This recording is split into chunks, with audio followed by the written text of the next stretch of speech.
Hey guys, it's Top 5 Wednesday time once again, and this week's topic is your top 5 favorite bromances.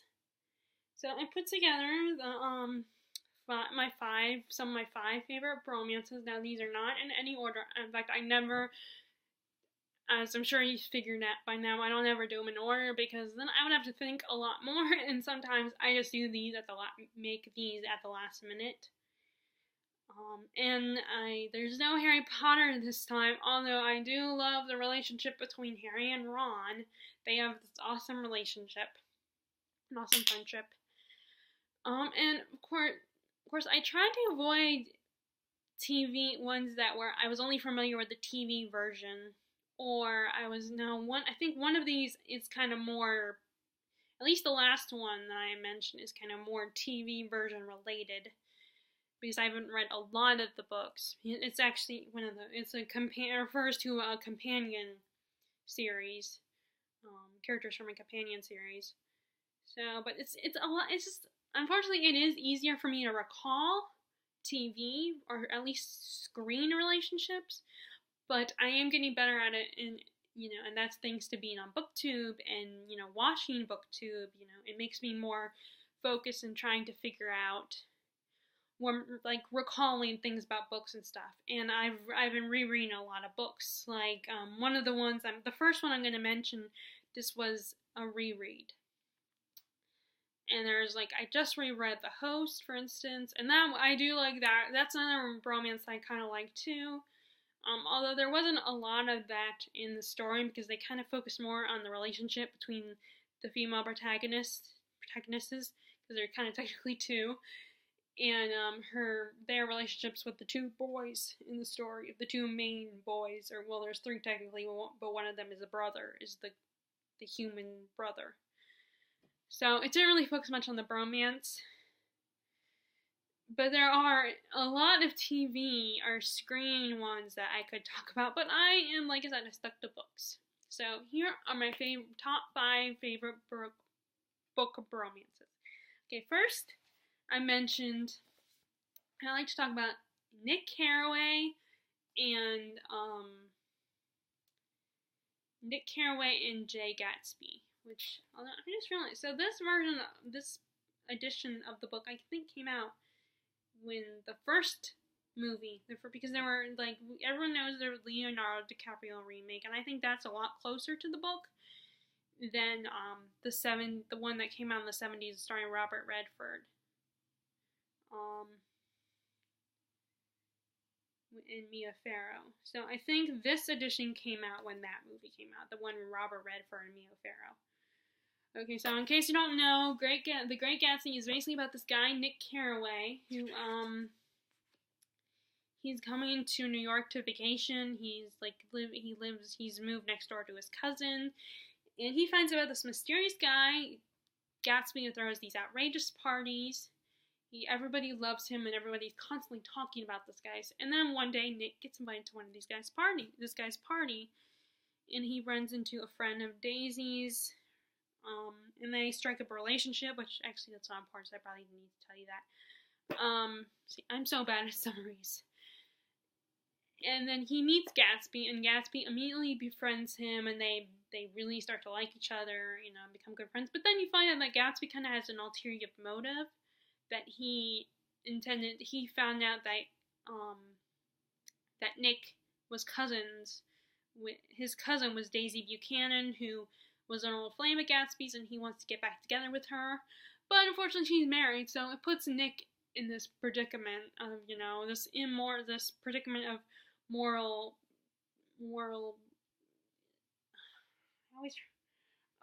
conflict. Because, he can't, because Gatsby wants to reconnect with Daisy and repeat the past because he still is in love with her. And so he does all these great things, has all these parties and stuff, and made himself rich because he thought that because he wasn't rich, that he wasn't good enough for her, so he went to the effort. And he thinks because Daisy's husband is not that great of a guy, and he generally is not that great, he's kind of a bully, figures that Daisy will come back to Gatsby, but it's just not working out. But it's basically all this is from Nick's perspective and how he views things and how he forms his opinion on the situation. So I was probably one of the few people, I think, in my sophomore English class that actually really enjoyed this book when I first read it, and I decided to read it again because I'm in the movie, the remake with Tobey Maguire and Leo DiCaprio was coming out, so I wanted to reread it. So, or no, actually, because I actually subscribed to that, because I've just recently not recently, but like last year I read it. And the movie, I'd already seen the movie, so after the movie came out, I planned on rereading the book at some point. And I finally did. But I love Nick and Gatsby's relationship, their little bromance. I mean, it's kind of a little one-sided thing, not that Gatsby doesn't like, which I'm going to talk about. Like, Gatsby does genuinely like Nick, I think. Nick is so loyal and likes Gatsby, Jay Gatsby, for who he is. I mean, yeah, he's a little intrigued and fascinated by Gatsby, but he also likes him for who he is. And he even says to him, "You're better than all those people that you hang out with. You are such a better man than they are." And despite his disapproval of this whole situation, he still is willing to help Gatsby because he likes him and he wants to see the man happy. But at the same time, he also kind of warns him, which shows that he cares about him. He's like, "No, you cannot read the past. You're just going to get hurt. You can't try to get back together with Daisy because she's a married woman now. It's just not going to work. And you can't repeat the past. It's not possible." And he really, and like, I think he kind of admires Gatsby. And he's kind of impressed by him. And even though he kind of finds out that a lot of Gatsby's little stories that he tells him are a bit of exaggerated, he still is willing to, like, accept Gatsby and is like, okay, I still like you, I still want to be your friend. I still think you're better than all these other people, all these posers. Now, like I said, it's a little one-sided, but I do think that Gatsby generally likes Nick. He does have an ulterior motive of getting close to Nick. He knows that Nick is Daisy's cousin, and he's still in love with Daisy, but he becomes Nick's friend. He helps him with his career. Again, granted, because he has an ulterior motive and he wants to get close to Nick, so that Nick will bring Daisy back to him. But I think they genuinely do. I get the impression that he genuinely considers Nick a friend.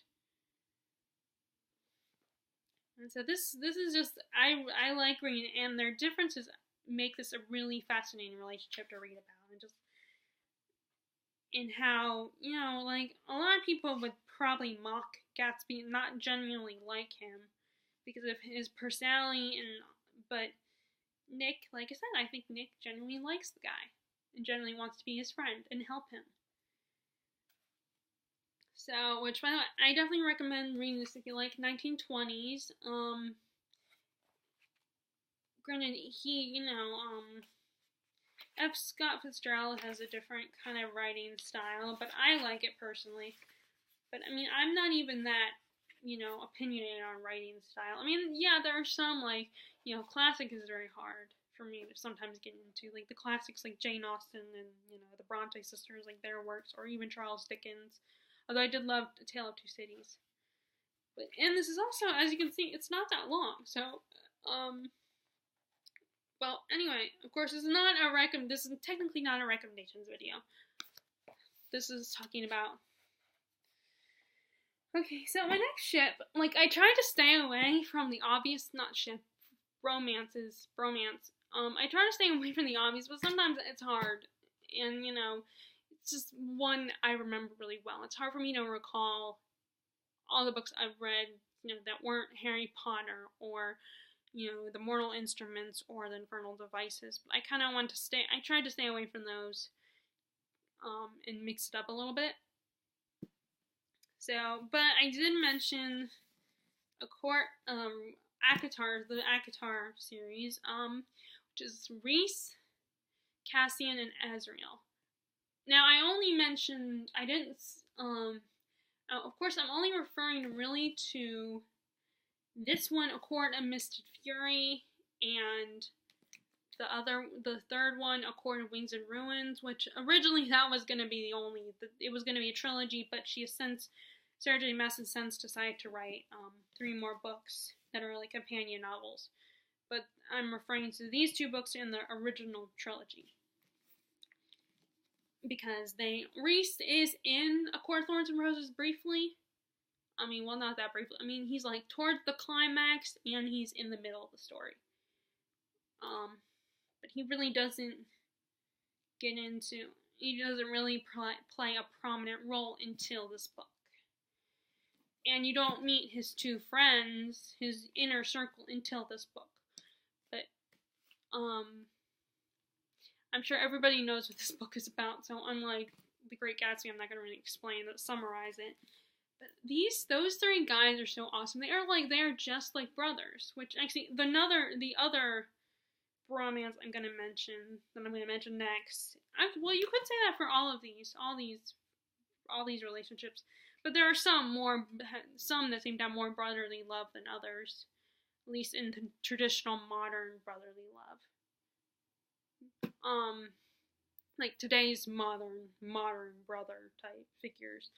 But these 3 they're like brothers. They fight like brothers.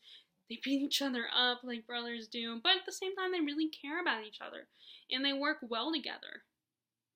And they listen to each other, and they protect each other, and they complement each other. It's very fun to read about these 3 guys, and I hope that in the companion novels we get more of that brother-like relationship between these 3. Especially since we are going to get more of some of the other characters in the next set of books. Actually, I think there's going to be 4 because the next companion novel she was going to write was delayed for personal reasons. Personal family issues were going on in her family, so the publishing of the next companion novel got delayed. But she did promise, I believe, she did say that she was going to write a small little novella about Reese and Freya again, just to keep the fans happy. Although us fans would support her no matter what. And if it's personal family troubles, then we're not gonna bitch about it, because she's dealing with life and she's a human being. She has a family, so there's gonna be stuff going on. Some stuff might happen in her family life that might delay her publishing her next book, and that's okay. So, but it is cool that she is going to write a novella that will be about Reese Sand and Freya again. But I do hope we get more of the trio, the threesome, because they're fun to read about, and I mean all these romances are fun to read about, and the ones that I'm normally my go-to ones for like on screen are fun to watch too. So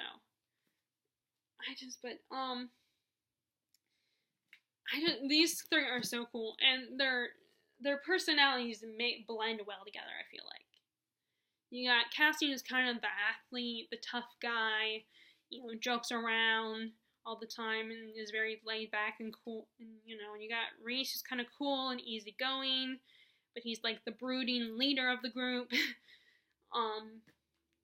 He's the intellectual type, and then you have Azrael who's kind of the quiet. He's also broody too, and he's quiet and thoughtful and kind of like he has a dark past and everything, and he's just very soft spoken. He's the shy one of the group, if you think about it. But he's also very tough and very intimidating.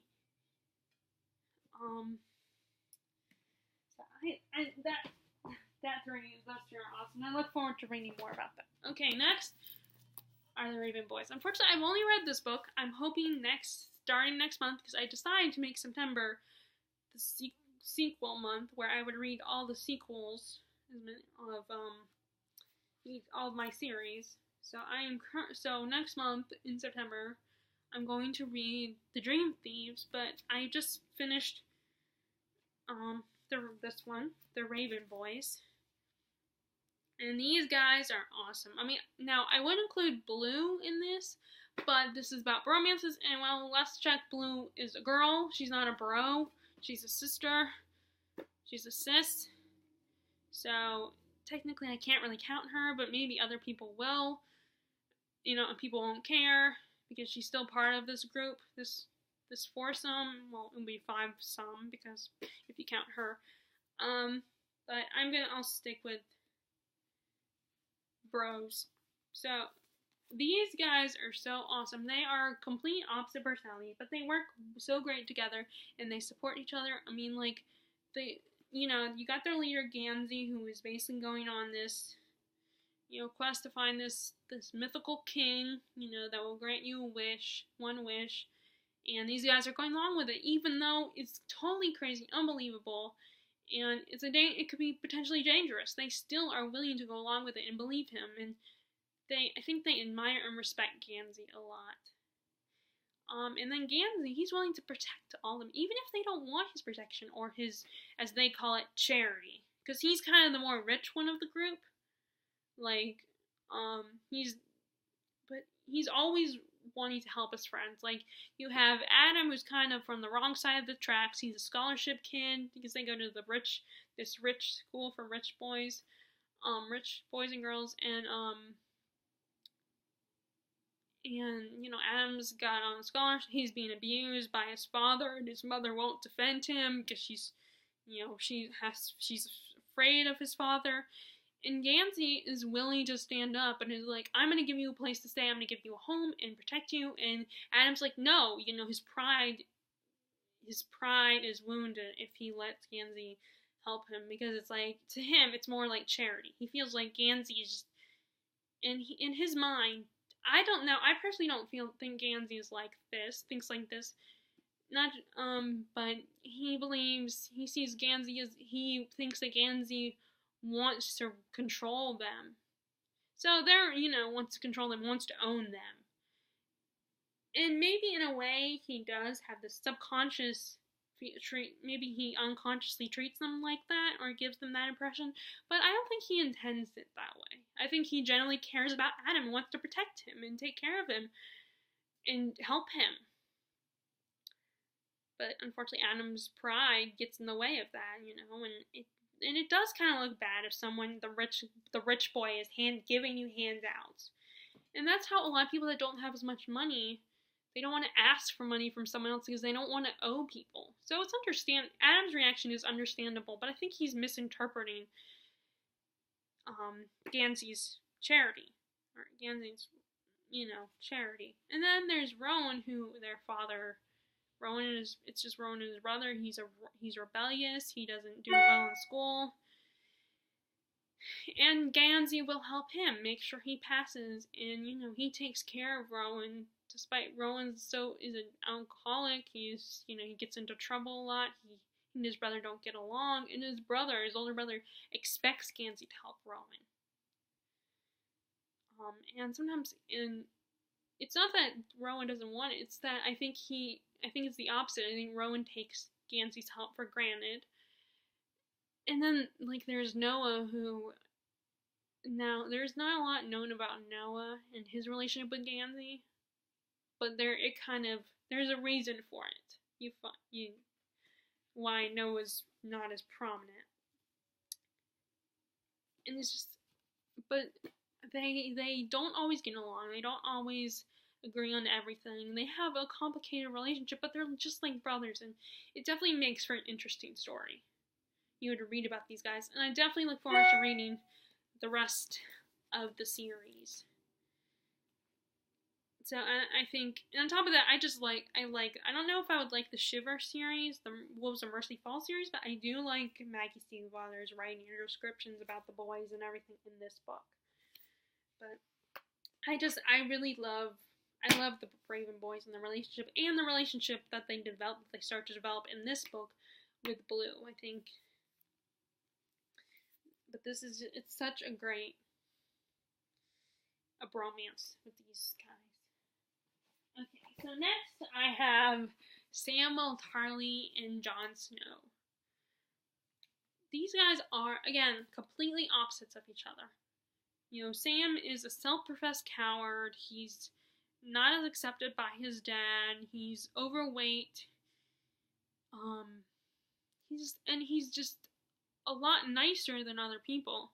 And you have John, who's like the brooding, heroic figure type. He's a bastard, so he's not accepted. He's not really accepted by his family either. Although I think his dad does love him. Like Ned Stark, I think he does love John. But but Ned's wife, Catelyn, did not really love John as much. I guess, of course, she wasn't her child, so she and it just meant that Ned had an affair on her. And it just hurts. It's a bruised ego, but I feel like John sees the kindness and compassion in Sam and is willing to, and kind of protects him and feels obligated to protect him. And I think he sees the bravery that Sam thinks he lacks. Because Sam in fact was the one who found in the series, you have these bad guys called the White Walkers. They're like zombies. They're ice zombies. And Sam is the one who finds the one weapon that can kill the White Walkers. And he actually kills a White Walker. So I think the fact that John sees his bravery is, I think, what motivates Sam to be able to do this. Even if it was kind of I think it was an accident that he was able to kill a White Walker. And Sam, he admires and respects John and sees him as someone to look up to.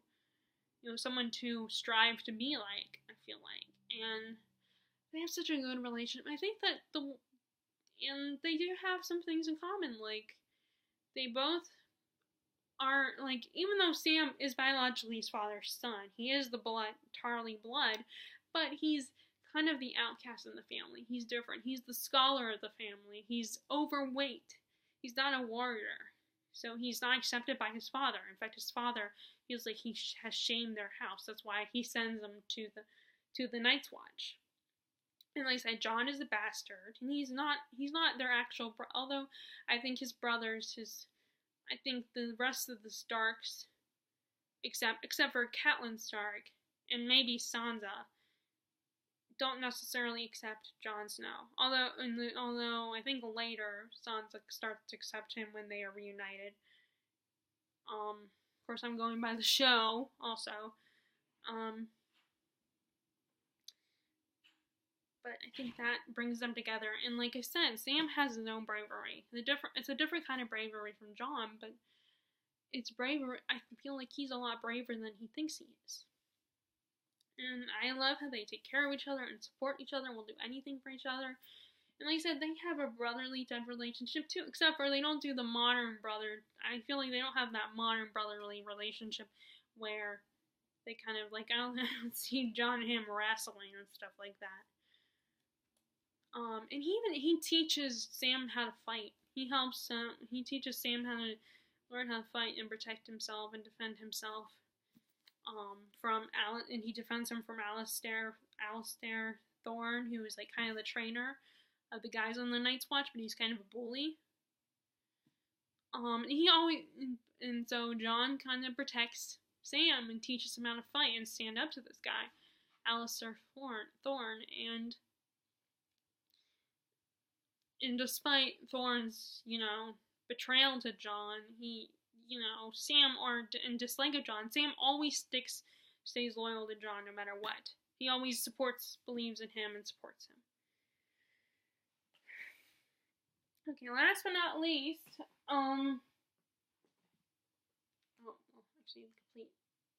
actually called The Complete Sherlock Holmes, is Watson and Sherlock Holmes. Dr. John Watson, Sherlock Holmes. This, now, like I said, this is the one where I'm kind of also referring to the screen versions of them, but I imagine it's not much different. These guys are awesome. Like, you have, sure, and I can understand why people ship them in other ways other than a bromance. Like, romantically, I can kind of see it. But you have Sherlock, who's antisocial. He's more of a logical thinker.